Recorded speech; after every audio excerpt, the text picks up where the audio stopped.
जो क्या करना है क्या नहीं करना है, इस व्यास गादी से ये चीजें बताई जाएंगी कि हमें क्या करना है, क्या करने योग्य है और क्या नहीं करने योग्य है। इस प्रकार की जो चर्चाएं होती है ना, वही यमुना जी की धारा है। 3 धाराएं हो गई। एक ने कहा महाराज सिर्फ तीनों धाराओं से ही संगम नहीं हो गया, तीर्थराज प्रयाग नहीं बन गया।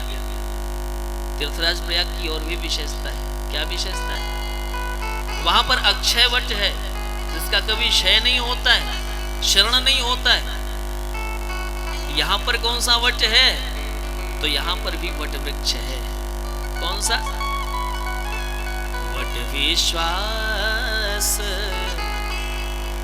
विश्वास रूपी वट वृक्ष। वट विश्वास अचल निज धर्म, तीर्थराज समाज सुकर्म। और एक बात, उस प्रयागराज में तो लोगों को जाना पड़ता है और आने जाने में कितना जाम होता है दुनिया नहीं जानती। हम अपने अभी हम लोग परसों लक्ष्मणपुर से निकले, लखनऊ से। वो तो बड़े दिव्य हमारे भैया हैं, हमारे राम गोपाल मिश्र भैया, बड़े इस आनंद यात्रा भाई। लेकिन यात्राओं में तकलीफ तो होती है, कष्ट तो होता है। आने जाने में तमाम तरह की विडंबनाएं तो होती हैं। कभी ट्रेन लेट हो जाती है, 4-4, 5-5, 6-6 घंटे लोग परेशान हो जाते हैं। हमारे बाबूजी आदरणीय जीतन प्रसाद मिश्र जी, आना हुआ आपका तो कई घंटे ट्रेन ही लेट हो गई, परेशान रहे। तो भैया निवेदन मैं आपसे कर रहा हूं, आने जाने में विडंबनाएं तो होती, समस्याएं तो होती। उस तीर्थराज प्रयाग में जाने में समस्या होती, विलंब हो सकता है। लेकिन ये जो तीर्थराज प्रयाग है ना, ये तो सब ही सुलभ, सब दिन सब देसा। ये तीर्थराज प्रयाग सभी को सुलभ है, हर जगह सुलभ है। सब ही सुलभ, सब दिन सब देसा, और सेवत सादर समन कलेसा। ये राम कथा रूपी मंदाकिनी कहीं भी प्रवाहित हो सकती है। गंगा जी की अपनी विशेषता है, वो अपने भारतवर्ष को पवित्र करती हैं। लेकिन श्री राम कथा रूपी गंगा, उसने संपूर्ण ब्रह्मांड को, समस्त भूमंडल को पवित्र किया है। ऐसा कोई देश नहीं जहां पर श्री राम कथा गंगा न पहुंच गई। अच्छा एक बात और है, उस त्रिवेणी में हम नहाते हैं तो ऐसी मान्यता है कि हमारे समस्त पाप ताप संताप सब धुल जाते हैं, ऐसी मान्यता है। लेकिन प्रत्यक्ष रूप से हमें तुरंत एहसास नहीं होता है, कुछ एहसास नहीं होता। लेकिन इस गंगा में, इस रामकथा रूपी गंगा में अगर कोई स्नान कर लेना तो प्रत्यक्ष लाभ होता है। कैसा लाभ? मज्जन फल देखिए तत्काल। शब्द का प्रयोग देखिए आप, तत्काल शब्द का प्रयोग किया गया। तत्काल का मतलब तुरंत, तुरंत परिणाम मिलता है। मज्जन फल पेक्षिय तत्काल। क्या फल होता है? काक हो ही पिक और बक हो मराल। कौवा कोयल बन जाता है, बगुला हंस बन जाता है। अगर सत्संग की गंगा में स्नान कर ले तो, राम कथा गंगा में स्नान कर ले तो ये परिवर्तन होता है। और देखो ना, ये परिवर्तन नहीं तो क्या है, इतनी सारी माताएं यहाँ पर विद्यमान है। शोभा यात्रा में आप सब पदयात्रा किए और इतनी सारी माताएं एक जगह इकट्ठा और शांत हो, ये अपने आप में एक आश्चर्य। ये प्रत्यक्ष लाभ नहीं तो और क्या है? प्रत्यक्ष लाभ। हमारे भाई लोग न जाने अगर यहाँ न होते तो पता नहीं क्या क्या बातें करते रहते आपस में। कम से कम यहाँ पे हैं तो ठाकुर जी के नाम का गायन कर रहे हैं, किसी दूसरे व्यक्ति की शिकायत नहीं हो रही है। तन पवित्र हो रहा है, मन पवित्र हो रहा है, जीवन पवित्र हो रहा है, ये प्रत्यक्ष लाभ नहीं तो क्या है। काक हो ही पिक, कौवा कोयल बन जाता है अगर इस रामकथा रूपी गंगा में स्नान कर ले। अच्छा कोई बना क्या, प्रमाण दिया। भगवान श्री राम जी की प्राणवल्लभा जानकी जी का अपहरण हो गया, रावण लेकर के लंका में पहुंच गया। श्री हनुमान जी पता लगाने के लिए जाते हैं, लंकिनी ने जैसे ही देखा है हनुमान जी को डांटा है, जाने ही नहीं मरम सठ मोरा, मोर आहार जहां लगी चोरा। अरे सठ, तुम मेरे रहस्य को नहीं जानते, मैं चोरों को खाती हूं। हनुमान जी महाराज ने सोचा कि वास्तव में जो चोर है उसको तो इसने जाने दिया, रावण से बड़ा चोर कौन हो सकता है, जिसने हमारी अंबा जानकी को चुराया है, इसी रास्ते से गुजरा होगा, तो उसको तो इसने जाने दिया। और जो चोर का पता लगाने के लिए आया है उसको ये सठ बोल रही है, चोर बोल रही है, बुद्धि विकृत है। तो हनुमान जी ने क्या किया, सत्संग के घूंसे का प्रहार किया, सत्संग की चोट मारी। और जैसे सत्संग की चोट लगी है बोली बदल गई, परिवर्तन हो गया। जो अभी तक चोर कह रही थी, सठ कह रही थी हनुमान जी को, अब वही लंकिनी कह रही है कि आज मुझे आपका दर्शन हो गया, ये मेरे लिए भगवान की कृपा ही है। तात मोर अति पुण्य बहुता,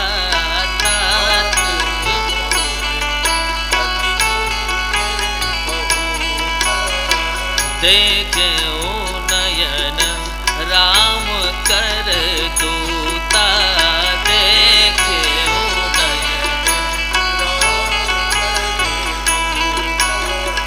देखे ओ नयन राम कर दूता, देखे ओ नयन राम कर। परिवर्तन हुआ कि नहीं। कौवे की सी भाषा बोल रही थी, लेकिन सत्संग की चोट पहुंची तो कोयल बन गई, सत्संग की महिमा का गान करने लगी। तात स्वर्ग अपवर्ग सुख धरिय तुला, एक अंग तूलन ताहि सकल मिले जो सुख लव सत्संग। सत्संग की महिमा का बखान कर रही है। ये परिवर्तन होता है, शरीर तो वही रहता है, सत्संग की प्राप्ति के बाद शरीर वही रहता है, तन वही रहता है, लेकिन मन बदल जाता है। और मुझे लगता है ये जो आयोजन किए जाते हैं ना, इनके पीछे रहस्य होता है कि व्यक्ति का मन बदल जाए, मन स्वस्थ हो जाए। शरीर के स्वास्थ्य के लिए तो हम लोग बहुत सारा प्रयास करते हैं, मन को स्वस्थ रखने का प्रयास ऐसे सत्संगों का दिव्य आयोजन ही है। शरीर की विकृति तो डॉक्टर्स के पास आप पहुंचे सुधार में आ सकते, लेकिन मन अगर विकृत हो गया ना, विकृत मानसिकता का व्यक्ति जो होता है ना, उसके दुष्प्रभाव से तमाम लोग प्रभावित हो ही जाते हैं। मैं इस श्री राम कथा आयोजन समिति को धन्यवाद ज्ञापित करना चाहता हूं कि आपने एक ऐसा दिव्य आयोजन दिया जिसके माध्यम से लोगों का मन परिवर्तित होगा। और मन अगर बन जाए ना तो फिर सारी चीजें अपने आप बन जाती। मन को संभालना चाहिए। निवेदन आपसे मैं करूं, सत्संग की चोट जब लगती है तो लंकिनी का शरीर तो वही है, पुनि संभारी उठी सो लंका, लंकिनी वही है, लेकिन बोली बदल गई। आपने देखा होगा कौवे और कोयल में बहुत ज्यादा अंतर नहीं होता है, रंग उसी प्रकार का होता है, सारे शरीर का डील डॉल भी वैसा ही होता है, लेकिन अंतर कब समझ में आता है? जब दोनों बोलते हैं। कौवा बोलता है तो लोगों के हाथ में पत्थर उड़ जाते हैं, कब से काहे काहे कर रहा है, इसको हटाओ, इतना कर्कश लगता है। और किसी शाख पे बैठ करके अगर कोयल बोलती है तो छोटे छोटे बच्चे होते हैं वो भी कुहू कुहू की आवाज लगाते हैं। आप सबने लगाई होगी। और इसलिए लगाते हैं कि इनके कुहू करने से कोयल दोबारा बोलती है, उसकी वाणी कर्णप्रिय होती है। कागा का सो लेते हैं और कोयल का को दे, मीठे बैन सुनाई के सबका मन हरि ले। यही तो अंतर है। सब ही सुलभ सब दिन सब देसा, सेवत सादर समन कलेश। निवेदन आपसे करूं, तीर्थराज प्रयाग का पावन पुनीत क्षेत्र भरद्वाज ऋषि प्रयागराज में विराजमान है। गोस्वामी जी ने परिचय दिया है, भरद्वाज मुनि बसहि प्रयागा, जिन्हि राम पद अति अनुरागा। बहुत अनुरागी है, भगवान के प्रेमी है। माघ के महीने में सभी लोग आते हैं, स्नान करते हैं, और जब मेला संपन्न होता है तो सब लोग अपने अपने स्थान को प्रस्थान कर रहे हैं। याज्ञवल्क्य जी भरद्वाज ऋषि के आश्रम में थे, और जब जाने लगते हैं तो आज भरद्वाज जी महाराज ने याज्ञवल्क्य जी के चरणों को पकड़ लिया। याज्ञवल्क्य जी ने पूछा, मुनिनाथ बात क्या है? कहा, प्रभु आप भी चले जाओगे हमें छोड़ करके? आंखों में आंसू है। मैंने कहा ना कि बिछुरत एक प्राण हरि ले। जब कोई सच्चा संत बिछड़ता है ना तो आंखों में आंसू आ ही जाते हैं, रो रहे हैं। याज्ञवल्क्य जी ने बताया कि भैया क्या करूं, संत अगर यात्रा में रहे तो ही ठीक होता है। कुछ चीजें रहती जो गतिशील रहे तो ही अच्छी। संत अगर गतिशील रहता है तो अच्छा है, सरिता अगर गतिशील रहती है तो अच्छी है।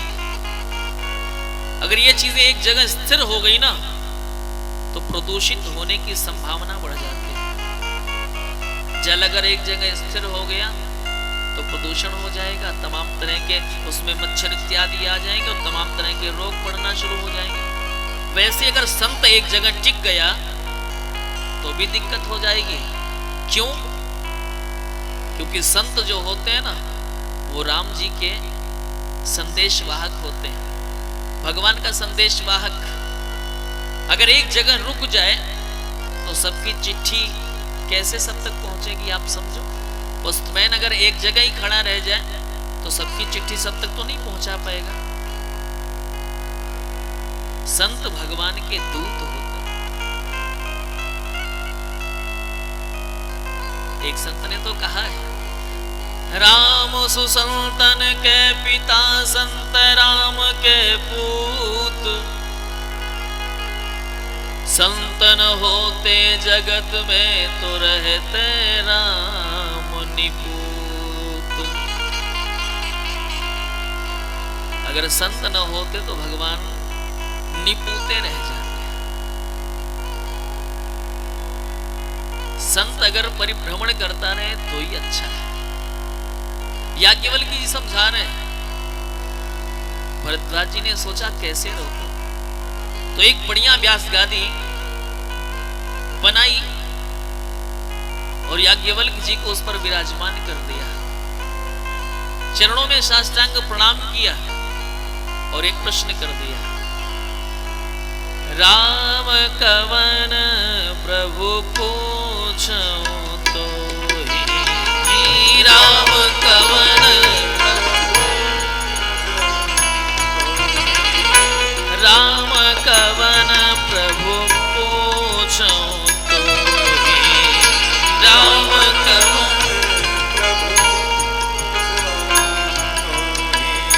कहिया बुझाई कृपा निधि मोहि, कहिया बुझाई कृपा निधि मोहि, कहिया बुझाई कृपा निधि मोहि, कहिया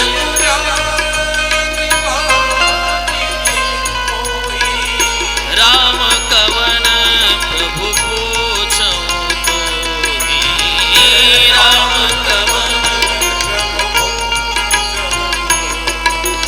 राम कवन प्रभु, राम कवन राम कवन प्रभु।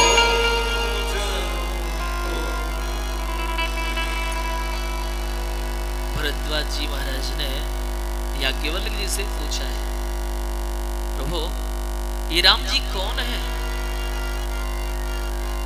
याज्ञवल्क्य जी ने कहा, तुम राम जी को नहीं जानते? कहीं एक राम जी को मैं जानता हूं। कौन से राम जी को जानते हो? एक राम अवधेश कुमार, तीन कर चरित विदित संसारा, नारी विरह दुख लेहुआ पारा, भयो रोष रन रावण मारा। एक राम जी को मैं जानता हूं, जो राम जी दशरथ जी के पुत्र के रूप में आए। मैंने उनके विषय में सुना है कि उनकी पत्नी का अपहरण रावण ने कर लिया था। सो राम जी को गुस्सा लगी और रावण का विनाश कर दिया। मैं जानना चाहता हूं, प्रभु सोई राम किया पर को जाहि जपे त्रिपुरारी। ये वही राम जी हैं जिनका भजन भगवान शिव किया करते कि कोई दूसरे राम जी है? अच्छा, राम जी को समझना बड़ा मुश्किल है। राम जी जितने ही सरल है उनको समझना उतना ही कठिन है। वास्तव में लोग कबीरदास जी के एक दोहे का आश्रय लेकर के चार राम की चर्चा करते हैं। चार राम की चर्चा कहते हैं, एक राम दशरथ के बेटा, एक राम घट घट में लेटा, और एक राम का जगत पसारा, एक राम सबसे है न्यारा। चार राम की लोग चर्चा करते हैं। राम जी चार हुए, लेकिन सच बात यह है कि राम जी हैं एक ही। चारों रूप में वही हैं। वही दशरथ जी के बेटा बने हैं तो वही घट घट में लेटे हुए भी वही हैं। सारे जगत में उन्हीं का पसार है और वही सबसे न्यारे भी है। अगर कबीरदास जी महाराज को चार राम की चर्चा करनी होती तो कबीरदास जी महाराज ऐसे कहते, एक राम दशरथ के बेटा, दूजे राम घट घट में लेटा, तीजे राम का जगत पसारा और चौथे राम सबसे है न्यारा, ऐसा बोलते। लेकिन कबीरदास जी महाराज एक एक की ही चर्चा करते हैं। राम जी एक है। कबीरदास जी को समझना बड़ा मुश्किल है जी। अच्छे अच्छे ज्ञानी नहीं समझ पाते। एक बार कबीरदास जी महाराज श्रोता बैठे हुए थे, व्यासपीठ लगी हुई थी। कबीरदास जी से लोगों ने कहा कि महाराज कुछ सत्संग हो जाता तो अच्छा होता। कबीरदास जी ने कहा बिल्कुल हो जाएगा। आए, व्यास गादी पर विराजमान होते हैं और एक दोहा उच्चरित किया। कह रहे हैं, एक चंपा मैंने देखा बंदर दूहे गाय। कबीरदास की उल्टी वाणी, पर से कंबल भीगे पानी। सत्संग कर रहे और कह रहे हैं, एक चंपा मैंने देखा बंदर दूहे गाय, और दूध दूध तो सब पी जावे और घीव बनारस जाए। इतना बोल करके मन से उतर गए। अब लगाते रहो अर्थ। सारे लोग खोपड़ी घुमा रहे, क्या मतलब बाबा क्या कह के चले गए क्या? फिर बाद में बाबा ने समझाया, कबीरदास जी ने समझाया एक अचंभा मैंने देखा, बंदर दुहेगा। ये बंदर कौन है? हमारा मन ही बंदर है। गाय कौन है? हमारे शरीर की इंद्रियां ही गाय हैं। इंद्रियों को गो कहा जाता है। मानस में वर्णन आता है, गो गोचर जह लगी मन जाई, सो सब माया जानो भाई। इंद्रियां है गाय, हमारा मन है बंदर। दूध क्या है? इंद्रियों की शक्ति। ये मन रूपी बंदर हमारे इंद्रियों के शक्ति रूपी दूध का दोहन कर रहा है। आंखें दृश्य को देखते देखते परेशान है, लेकिन मन कह रहा है यार थोड़ा देर और देखो ना। आंखें बंद हो रही है तो मन ने कहा थोड़ा पानी का छींटा दे करके देखो, लेकिन देखो चला नहीं जा रहा है। लेकिन मन कह रहा है 4 कदम और चल लो ना। लड़खड़ा के गिरने की स्थिति हो रही है, फिर भी मन ने कहा कि थोड़ा सा वेट करके फिर चलो, दौड़ करके चलो।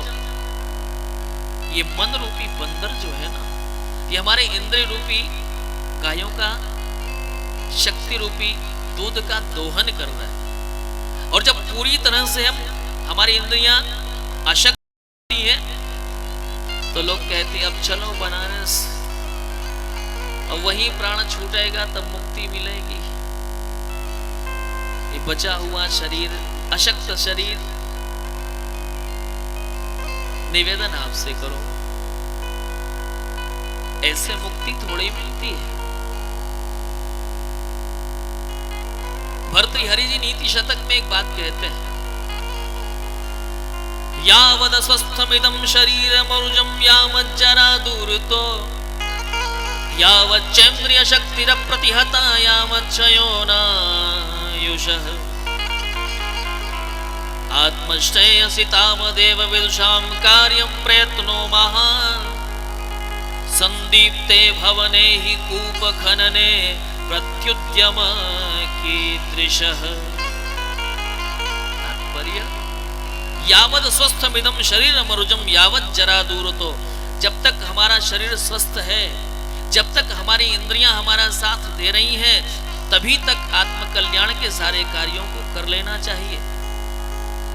नहीं तो एक दिन स्थिति आती है कि सारी इंद्रियां जवाब दे जाती है, चला नहीं जाता, बोला नहीं जाता, और उस समय भजन कैसे कर पाओगे?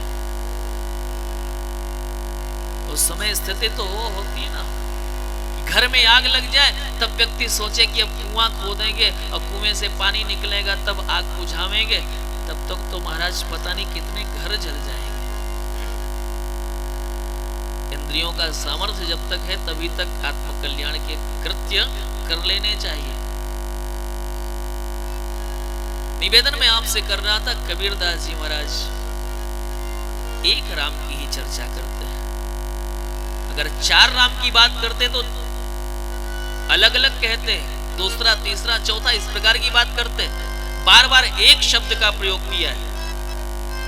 गोस्वामी तुलसीदास जी महाराज ने स्पष्ट कर दिया, जोई राम दशरथ के बेटा, सोई राम घट घट में लेटा, सोई राम का जगत पसारा, सोई राम सबसे है न्यारा। आज श्री भरद्वाज जी याज्ञवल्क्य जी से पूछ रहे, राम कवन प्रभु पूछो तो, राम जी कौन है? कृपा करके मुझे बताओ। क्या भरद्वाज जी राम जी को नहीं जानते थे? जानते थे, लेकिन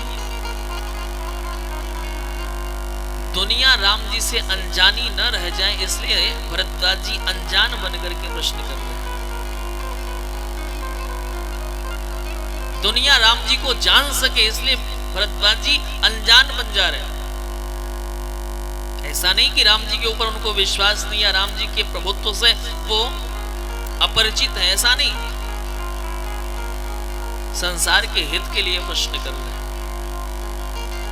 याज्ञवल्क्य जी मुस्कुरा करके कहते हैं कि भरद्वाज मैंने जान लिया, तुम्हारी चतुराई को, तुम्हारी चालाकी को मैंने जान लिया।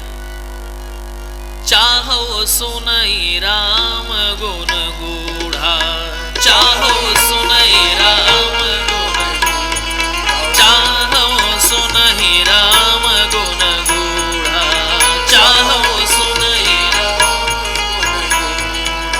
कीन्यु प्रश्न मनो अति मूढ़ा, कीन्यु प्रश्न मनो अति मूढ़ा, चाह सुनहि राम गुण गूढ़ा, चाह सुनहि राम, चाह सुनहि, चाह सुनहि, चाह सुनहि राम।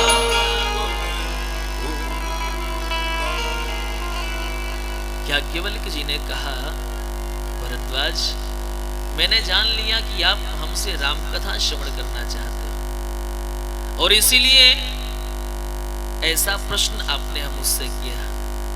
कीन्यु प्रश्न मनहु अति मूढ़ा, ऐसे मूढ़ की तरह आप प्रश्न कर रहे हो सिर्फ इसलिए कि आप राम कथा सुनना चाहते हो। अच्छा एक बात आपसे बताऊं, अगर किसी से कुछ लेना है तो छोटे बन जाओ, सब कुछ जान करके भी अनजान बन जाओगे ना तो सामने वाले से मिल जाएगा। लेकिन आज बड़ी विडंबना है, आज लोग अनजान नहीं बनते। आज तो हर आदमी अपने आप को बहुत जानकार समझता है, बहुत जानकार समझता है। छोटा कोई व्यक्ति बनने को तैयार नहीं, हर आदमी बड़ा बनने के लिए तैयार है। लेकिन सच बताऊं आपसे, अनजान बनने में बड़ा लाभ है, छोटा बनने में बड़ा लाभ है। आपने देखा होगा जब आंधियां चलती हैं तो जो अपने आप में बड़े विशाल विशाल वृक्ष होते हैं ना, उनको धराशायी होने में समय नहीं लगता। और एक घास होती है दूब, चाहे जितना चक्रवाती तूफान आ जाए, चाहे जितना भयंकर तूफान आ जाए, लेकिन बताओ दूब का कुछ बिगड़ता है क्या? दूब का कुछ नहीं बिगड़ता। नन्हे बन करके रहो, छोटे बन करके रहो। नानक देव ने कहा है, अभी हम लोगों ने प्रकाश पर्व मनाया कुछ दिन पहले, नानक देव ने कहा है, नानक नन्हे बनी रहो जैसे नन्ही दूब, क्योंकि बड़े बड़े ढह जाते हैं दूब खूब की खूब। दूब का कुछ नहीं बिगड़ता। बड़े बनने में बड़ी विडंबनाएं हैं, छोटे बन जाओ, अनजान बन जाओ। और अनजान बनकर के भरद्वाज ऋषि आज पूछ रहे हैं, मुझे कृपा करके आप राम कथा सुनाओ ना। उस समय याज्ञवल्क्य जी ने कहा है कि भरद्वाज जी, जो आपने राम जी के प्रति संदेह किया है, ये आपका कोई नया संदेह नहीं है। ऐसे ही संशय कीन भवानी, एक बार मां सती ने भी ऐसा ही संदेह किया था, और भगवान शिव ने उनके संदेह का निवारण किया था। वही कथा मैं आपको सुना देता हूं, राम कथा भी हो जाएगी, आपके संदेह का निवारण भी हो जाएगा।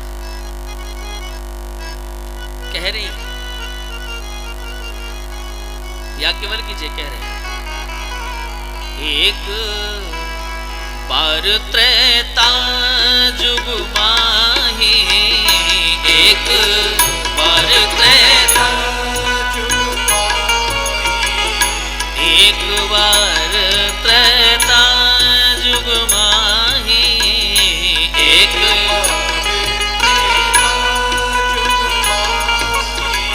शंभु गए कुंभज ऋषि पाही, शंभु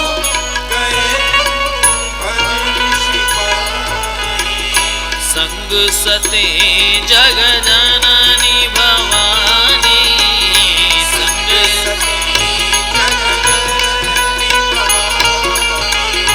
संग सती जग जननी भवानी, संग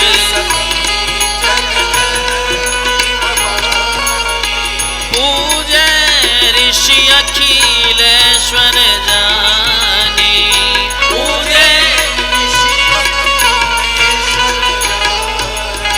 संग सती जग जननी भवानी, संग सती जग संग सती जग जननी भवानी, संग सती जननी भवानी, जग जननी भवानी। याज्ञवल्क्य ऋषि ने कहा है कि भरद्वाज जी, त्रेता युग की बात है, एक बार भगवान शिव की इच्छा हुई राम कथा श्रवण करने के लिए। ध्यान से सुनना, महत्व की बात बता रहा हूं। शिव जी की इच्छा हुई राम कथा श्रवण करने की, तो चल पड़ते हैं। अकेले नहीं जा रहे हैं। कौन साथ में जा रहा है? धर्म पत्नी जी भी साथ में जा रही है। और जैसे सती महारानी को देखा है जाते हुए, तो गोस्वामी जी ने विशेषणों की झड़ी लगा दिया। ये कौन जा रहा है? ये सती जा रही है, जगजननी जा रही है, भवानी जा रही है। तमाम विशेषण दिए गए। अच्छा, कहां गए? कुंभज ऋषि के यहाँ, जो घड़े से उत्पन्न हुए। और भगवान शिव कौन है? चरित सिंधु गिरिजा रमन। भगवान शिव का चरित्र सागर जैसा है। ये सागर कहां जा रहा है? घड़े के पास जा रहा है। क्यों जा रहा है? कथा श्रवण करने के लिए। अपने बड़प्पन को दरकिनार कर दोगे ना, तो ही कथा श्रवण कर पाओगे। बड़प्पन को एक तरफ, मन में विचार करना चाहिए कि राम सो बड़ो है कौन और मोसो कौन छोटो। गोस्वामी जी कहते हैं, राम सो बड़ो है कौन, मोसो कौन छोटो, और राम सो खरो है कौन, मोसो कौन खोटो। राम जी सबसे बड़े हैं। आज सागर घड़े के पास जा रहे कथा श्रवण करने के लिए, अकेले नहीं जा रहे। धर्म पत्नी जी भी साथ में जाते हैं। कुंभज ऋषि के आश्रम में जैसे ही पहुंचे, कुंभज ऋषि व्यास गादी से उतर करके साष्टांग दंडवत प्रणाम निवेदन करते हैं, पूजन करते हैं। भगवान शिव मन ही मन सोच रहे कि ये कथा व्यास कितना विनम्र है, जो मंच से व्यासपीठ से उतर करके हमारा पूजन कर रहा है। और वही सती क्या सोच रही है? सती के मन में आया, ये मेरी पूजा कर रहा है तो ये मुझसे छोटा हुआ, और छोटा है तो फिर कथा क्या सुनाएगा ये हमसे? ये हमसे आशीर्वाद मांग रहा है तो हमें ये कथा क्या सुनाएगा? वक्ता के प्रति अश्रद्धा हो गई। और निवेदन आपसे करो, श्रद्धा नहीं तो ज्ञान की प्राप्ति हो ही नहीं सकती। क्योंकि सिद्धांत है श्रद्धावान लभते ज्ञानम। जो श्रद्धावान होगा वही ज्ञान का अधिकार प्राप्त करता है, उसी के पास ज्ञान आता है। और श्रद्धा नहीं तो फिर ज्ञान नहीं। राम कथा का गायन कर रहे हैं कुंभज ऋषि, सती जी भी बैठी है। लेकिन जब सुनने की बात आई तो किसने सुना है? गोस्वामी तुलसीदास जी महाराज कह रहे हैं, राम कथा मुनिवर्ज बखानी और सुनी महेश परम सुख माने। सती ने नहीं सुना, भगवान शिव ने सुना। कुछ दिन तक राम कथा का श्रवण लाभ प्राप्त किया, और जब जाने को हुए तो भगवान भोलेनाथ ने सोचा कि इन वक्ता महोदय को मुझे कुछ देना चाहिए। देखो, अगर आप किसी से कुछ प्राप्त करो तो उसको भी कुछ प्रतिदान करने का प्रयास करो, ये कर्तव्य आपका बनता है, क्योंकि यही सनातन धर्म है हमारा। हमारे सनातन की परिभाषा है कीर्ते प्रति कर्तव्यम एष धर्म सनातन। सनातन धर्मावलंबी कृतज्ञ होता है। मेरे साथ किसी ने कुछ किया तो मेरा कर्तव्य बनता है कि मैं भी उसके साथ कुछ भला करूं, कुछ अच्छा करूं। ये सनातन धर्म है। भगवान शिव ने सोचा कि मैं भी क्या दूं, कुंभद ऋषि को कुछ देना चाहिए। अब भोलेनाथ है, देने को तो सब कुछ दे सकता है, क्योंकि उनके जैसा तो कोई दाता है ही नहीं है। लेकिन भोलेनाथ ने सोचा कि मान लो मैं कुछ इनको दूं और उसका सदुपयोग ये ना कर पाए तो फिर देने से मतलब क्या है। कभी कभी लोग दान की चीज हो, दान देना होता है, उसमें क्वालिटी का कोई बात नहीं होती, फिर चाहे दान ही तो देना है ना। वो पूजन की सामग्री अलग होती है। हाँ, होता है ना, जाते हैं पूजन के लिए वस्त्र चाहिए तो पूजा करने के लिए वस्त्र चढ़ाने के लिए चाहिए ना, तो फिर वो दुकानदार वो चढ़ाने वाला वस्त्र देता है। पहनने के लिए चाहिए कि चढ़ाने के लिए चाहिए। सुपारी चाहिए खाने के लिए कि चढ़ाने के लिए। खाने वाली अलग तरह की होगी, चढ़ाने वाली वो छोटी छोटी, वो बिल्कुल सड़ी सी, चढ़ाने के लिए। निवेदन आपसे कर रहा था कि भगवान शिव ने सोचा कि मैं दान तो सब कुछ दे सकता हूं, सर्वस्व दे सकता हूं, लेकिन ऐसी चीज दी जाए जिसका उपयोग इनके जीवन में हो। अगर ये कुछ मांग लेते तो अच्छा होता, लेकिन कुंभद ऋषि कुछ मांगते नहीं, कुछ नहीं मांगते। जबकि कुंभद ऋषि को चाहिए, और जो चाहिए वो भोलेनाथ ही दे सकते हैं, दूसरा कोई दे नहीं सकता है, भोलेनाथ ही दे सकते हैं। अच्छा, कुंभद ऋषि को क्या चाहिए? भगवान श्री राम की भक्ति चाहिए, और भगवान श्री राम की भक्ति जो है ना, वो भगवान शिव ही दे सकते हैं, दूसरा कोई दे नहीं सकता है। क्योंकि भगवान श्री राम की भक्ति रूपी रत्न जो है भोलेनाथ की तिजोरी में बंद है। अगर किसी को चाहिए तो पहले भोलेनाथ को मना लो, भोलेनाथ अगर मान जाएंगे तो राम जी की भक्ति का दान कर देंगे। राम भक्ति चाहिए, भोलेनाथ ही दे सकते हैं, लेकिन मांगना नहीं है तो क्या करते हैं? ऋषि पूछी हरि भगति सुहाई। मांगी नहीं, पूछी, पूछा है भगवान श्री राम की भक्ति के बारे में कुछ बताओ प्रभु।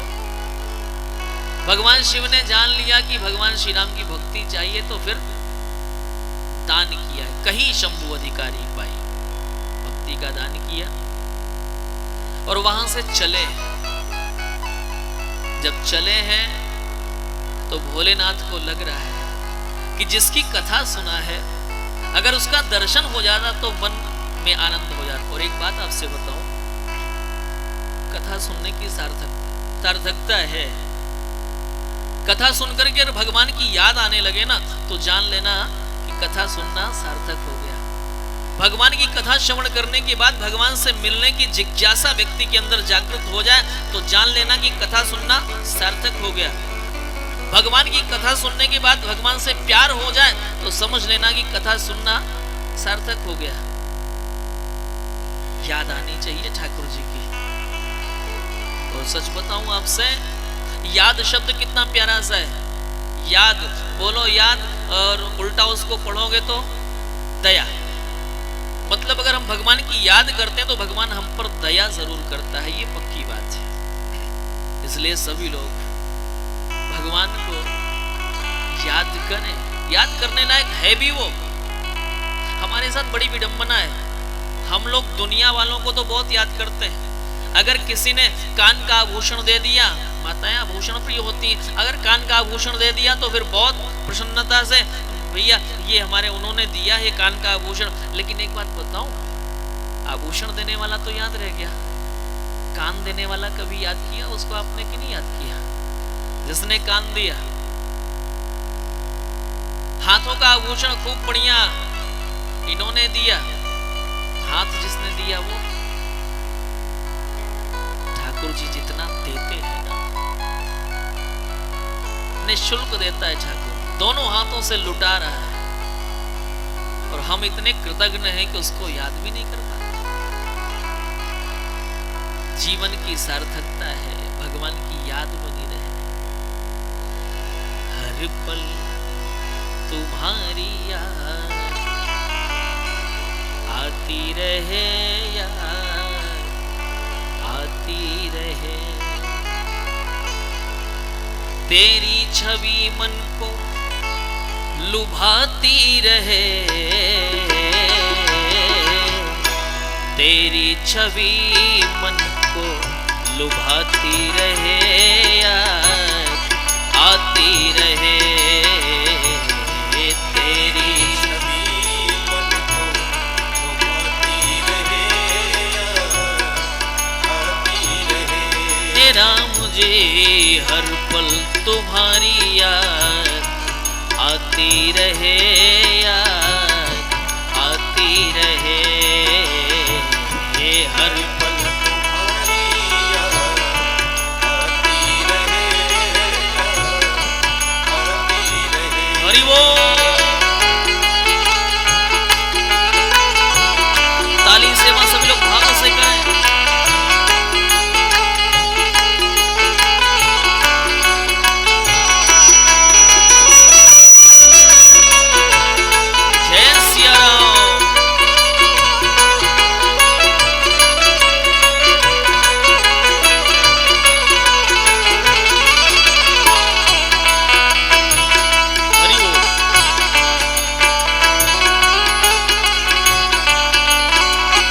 निवेदन आपसे करूं, भगवान की याद आनी चाहिए।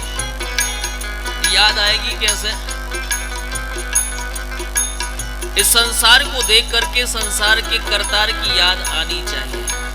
कोई भी चित्र हम देखते हैं तो चित्रकार की याद आती है कि कितना सुंदर चित्र ये है, चित्रकार कितना अच्छा होगा जिसने बनाया होगा।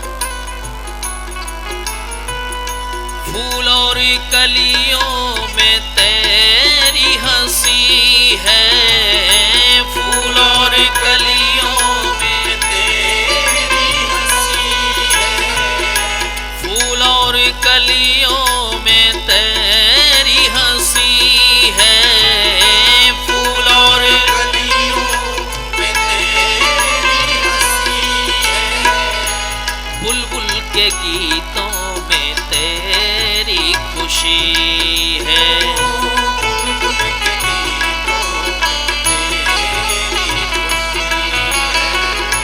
बुलबुल के गीतों में तेरी खुशी है,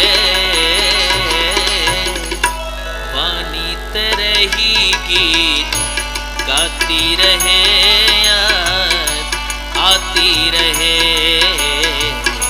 वाणी तेरे ही गीत गाती रहे, आती रहे, तेरी छवि मन को लुभाती रहे, तेरी छवि मन को लुभाती रहे, याद आती रहे, तेरी छवि मन को लुभाती रहे, आती रहे। हरि बोल।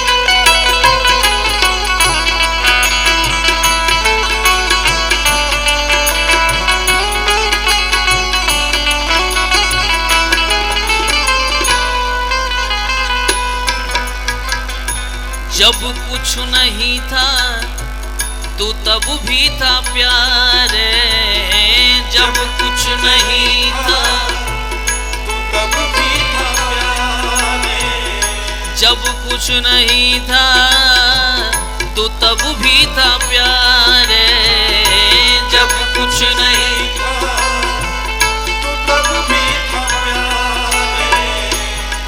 कुछ है दिखता वो तेरे नजारे, जो कुछ है दिखता वो तेरे नजारे, जो कुछ है दिखता वो तेरे नजारे।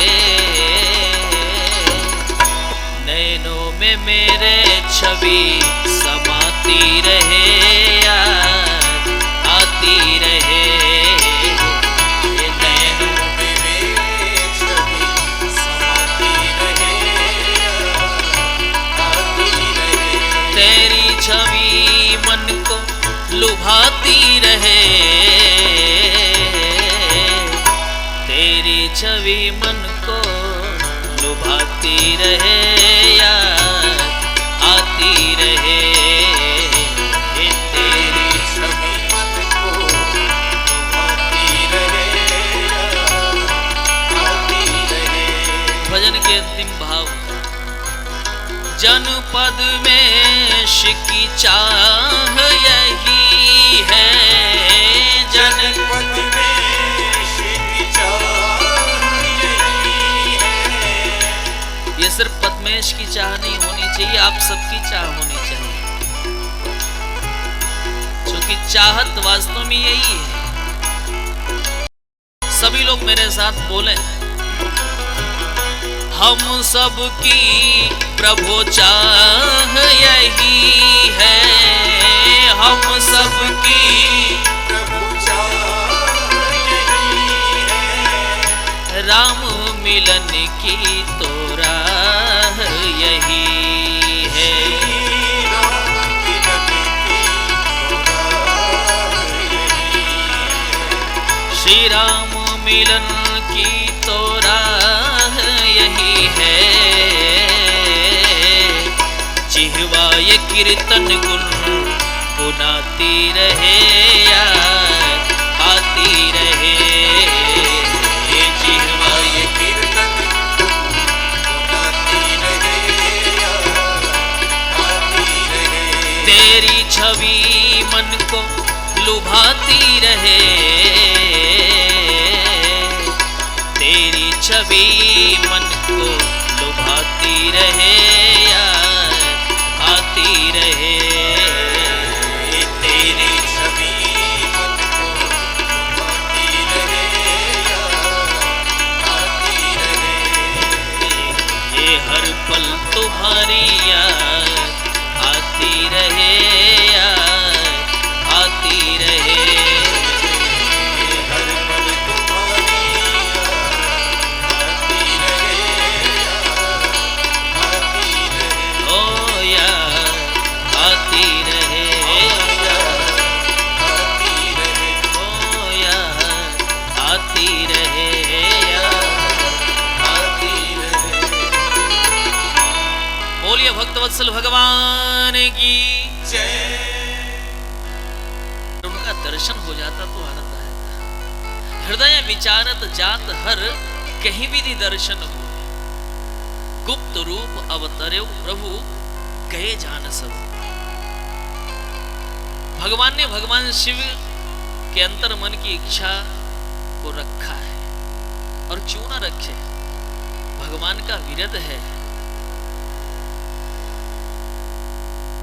कि मैं अपने भक्तों की बात को रखता ही रखता। प्रभु मंजूर करता है सदा जब दिल से होती है, प्रभु मंजूर करता है सदा जब दिल से होती है, मगर मुश्किल तो यह है, बात ये मुश्किल से होती है।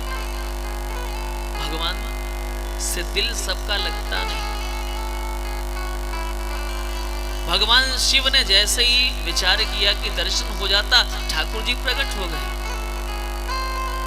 और भगवान जब प्रकट हुए हैं तो उस समय लीला कर रहे थे, जानकी जी के विरह में रो रहे थे।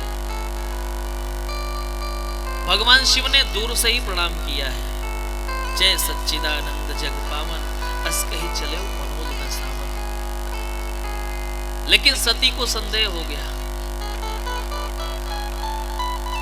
सती को संदेह हो गया कि कि शंकर जगत वंद्य जगदीशा, सुर नर मुनि सब नाम ही सीसा। हमारे भोलेनाथ सभी के प्रणम्य है, सभी इनको प्रणाम करते हैं। और आज वो एक राजकुमार को प्रणाम कर रहे हैं, भगवान कह करके प्रणाम कर रहे हैं, जय सच्चिदानंद कह करके प्रणाम कर रहे हैं। न इनमें सत है, न चित है, न आनंद है, प्रणाम कर रहे हैं। संदेह हो गया। अच्छा, ये संदेह क्यों हुआ? यह संदेह सिर्फ इसलिए हुआ क्योंकि इन्होंने कथा नहीं सुना था। अगर भगवान की कथा को श्रवण किया होता तो इतनी बड़ी व्यथा इनके जीवन में ना आती।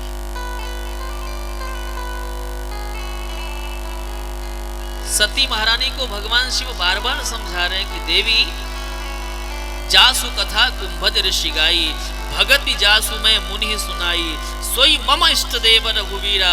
ये हमारे भाई इष्ट देव हैं। लेकिन सती को विश्वास नहीं, तो क्या किया? कहा मैं तो परीक्षा लूंगी। और परीक्षा लेने के लिए चली गई। भगवान श्री राम भी परीक्षक बन जाते हैं। बहुत विचार किया, विचार करने के बाद क्या किया? पुनि पुनि हृदय विचार करी धर सीता कर रूप। सोचा कि जानकी जी को ढूंढ रहे हैं, मैं स्वयं जानकी जी बन जाती हूं। अच्छा, जानकी जी का रूप तो बना लिया, लेकिन जानकी जी का संस्कार कहां से मिलता? स्वरूप बनाना आसान है, साधु का स्वरूप बनाना आसान है, साधु का संस्कार बड़ा मुश्किल है। किसी किसी को मिलता है जिस पर गोविंद की विशेष कृपा होती है। जानकी जी का रूप तो बना लिया और कर क्या रही है? पुनि पुनि हृदय विचार करी धर सीता का रूप। आगे हुई चली पंथ जही तही जही आवत नरभू। जिस मार्ग से भगवान श्री राम आ रहे हैं उसी मार्ग पे आगे आगे चलना शुरू कर देती। जबकि जानकी जी आज तक कभी भगवान श्री राम के आगे नहीं चली थी, हमेशा भगवान श्री राम के पीछे चली थी। लक्ष्मण जी ने जान लिया ये नकली सीता जी है। लक्ष्मण दीख उमाकृत वेशा, लेकिन लक्ष्मण जी बोल नहीं रहे, चूंकि लीला है ठाकुर जी। भगवान श्री राम ने देखा, जाकर के प्रणाम किया, अंबा सती को मेरा दाशरथी राम का प्रणाम स्वीकार हो। भगवान श्री राम ने कहा कि मां, विपिन अकेले फिर हो गई है तू, कहो बहोरी कहां वृषिके तू। भगवान भोलेनाथ को कहां छोड़ी आई? अकेले आप जंगल में परिभ्रमण कर रही है। मानो भगवान श्री राम ने कहना चाहा है कि मां, ये वही जंगल है जिस जंगल में मैंने अपनी जानकी को थोड़ी देर के लिए छोड़ा था। परिणाम यह हुआ कि रावण ने अपहृत कर लिया, रावण हरण करके लेके चला गया। आपका जंगल में इस प्रकार से घूमना ठीक नहीं। भगवान शिव को कहां छोड़ आई? इतना सुनना था कि सती की आंखें बंद हो जाती, कंपायमान हो जाता है शरीर। ऐसा लगता है जैसे पैरों तले जमीन खिसक गई हो। कहां जाऊं, कहां सिर छिपाऊं? आंखों को बंद कर लिया। मैं शंकर कर कहा न माना, मैं अपने भोलेनाथ का कहना नहीं माना था, इसलिए कष्ट हो रहा है। आंख बंद करती हैं और फिर जब आंख खोलती हैं तो जह चितमयी तह प्रभु आसीना।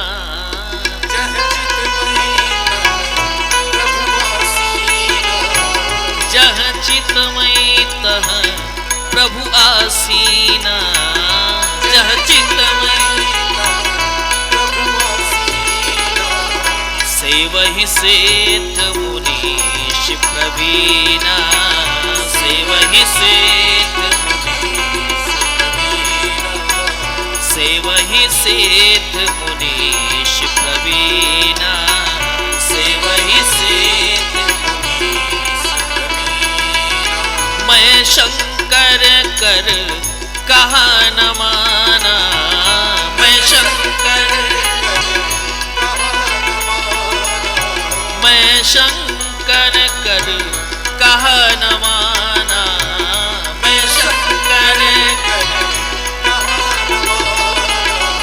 निज अज्ञान राम पर आना, निज अज्ञान। बोलिए भक्तवत्सल भगवान की। निज अज्ञान राम पर आना, निज अज्ञान। देखे शिव विधि विष्णु अनेका, देखे शिव विधि विष्णु अनेका, देखे शिव विधि विष्णु अनेका, देखे शिव विधि विष्णु अनेका, अमित प्रभाव एक ते एका, अमित प्रभाव,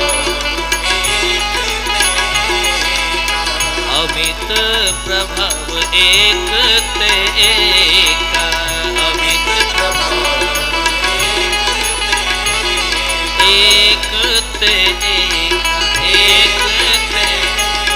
एक ते एका। बोलिए भक्तवत्सल भगवान की जय। सती महारानी ने जब आंखों को खोला है तो जहां चित वहीं तहां प्रभु आसीन, हर तरफ भगवान ही दिखाई पड़ रहे। आंखों को बंद कर लिया डर के मारे, और जब दोबारा आंखों को खोला है तो कहीं कुछ नहीं दिखाई पड़ता। भगवान शिव के पास जा रही है, अब भोलेनाथ के पास जाएंगी तो जाने में थोड़ा समय तो लगेगा ना, और अब समय भी पूर्ण हो ही चुका है कथा का, इसलिए आज कथा पुष्पांजलि यहीं पर ठाकुर जी के चरणों में। भगवान शिव के पास अम्बा सती जाती हैं, क्या क्या चर्चाएं होती हैं, ये सारी बातें कल के सत्र में हम सभी लोग करने का प्रयास करेंगे। आज यहीं पर वाग्मी सेवा को विराम। सभी लोग बड़े प्रेम से भगवान के नाम का आश्रय लें। आरती होगी, आरती प्रसाद के बाद ही अपने अपने निवास को प्रस्थान करेंगे। हमें राम राम, हमें राम राम, हमें राम राम कहना है, जब तक रहना है। हमें राम राम कहना है, जब तक रहना है। हमें राम राम कहना है, जब तक रहना है। हमें राम राम कहना है, जब तक रहना है। राम राम हरे राम, राम राम कृष्णा कृष्णा राधे कृष्णा, कृष्णा कृष्णा बोलो राम राम हरे राम, राम राम कृष्णा कृष्णा राधे कृष्णा, कृष्णा कृष्णा यही गाते यही गाते यही गाते ही रहना है, जब तक रहना है। यही गाते ही रहना है, जब तक रहना है। हमें राम राम कहना है, जब तक रहना है। हमें राम राम कहना है, जब तक रहना है। हमें जब तक रहना है, हमें जब तक रहना है, हमें जब तक रहना है, हमें जब तक रहना है। बोले श्री राम कृष्ण भगवान की जय, माता विदेहजा जनक नंदिनी की जय, शंकर भगवान की जय, वीर बजरंग बली जी महाराज की जय, श्री सतगुरुदेव भगवान की जय, श्री सुग्रीव किलाधीश सरकार की जय, सत्य सनातन धर्म की जय, जय जय श्री सीताराम। जय हो राम राम तेरी आरती हे सीताराम तेरी आरती गाऊं, हे सीताराम तेरी आरती गाऊं, आरती गाऊं प्रभु तुझको रिझाऊं,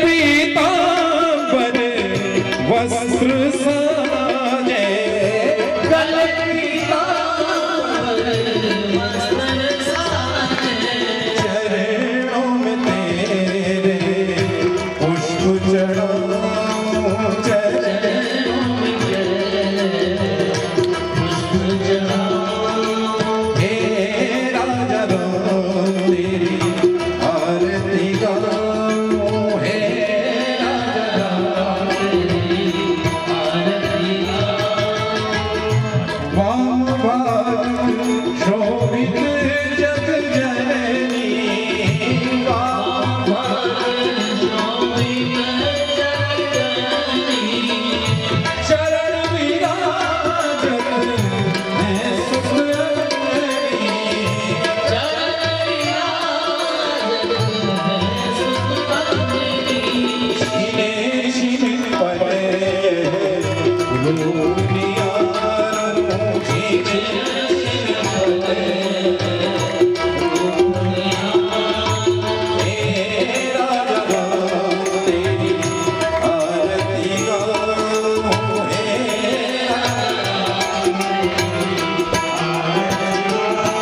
श्री ललन लाल विराजत गाए, ललन लाल विराजत गाए, भरत शत्रुघ्न श्रवण डुलाए, भरत शत्रुघ्न श्रवण डुलाए, मैं भी सिया पर तेरा दास गाऊं, मैं भी सिया पर तेरा दास गाऊं, जय हो राजा राम तेरी आरती गाऊं, जय हो राजा राम तेरी आरती गाऊं, जय हो सीता राम तेरी आरती गाऊं, जय हो सीता राम तेरी आरती गाऊं, तेरी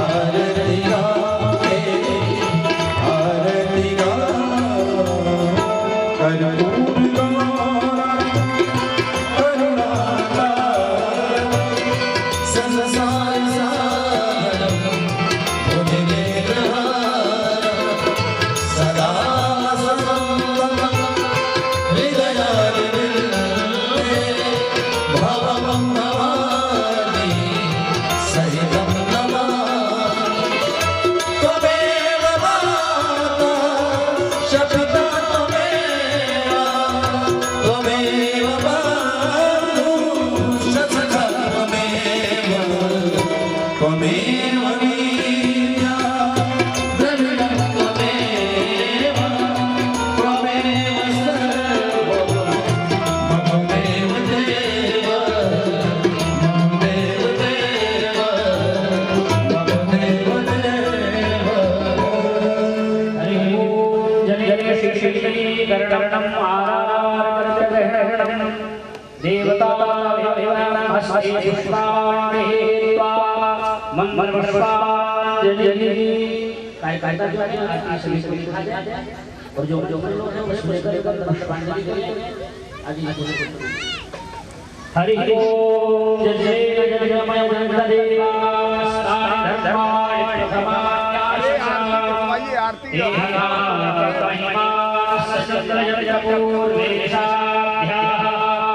शक्तिदेवा हरि ओम जनकाजाय विद्महे रामप्रियाय धीमहि तन्नः श्रीकृष्ण प्रचोदयात् हरि ओम दासस्थाजाय विद्महे सीतावल्लभाय धीमहि तन्नो रामः प्रचोदयात् श्रीमद्विकामलचमकपाणिनाथी पुरावजाति करवीररसास्मै बिल्वप्रवालतुलसीदलमञ्जरिभिः पूजयामि जगदीश्वरमेन्द्रशशील नानासुगन्धिपुष्पाणि यथा कालो भवानि च पुष्पाञ्जलिर्मया दत्तगृहाण परमेश्वर मन्त्रपुष्पाञ्जलि जल समर्पयामि श्री सीतारामचंद्राभ्यां नमः।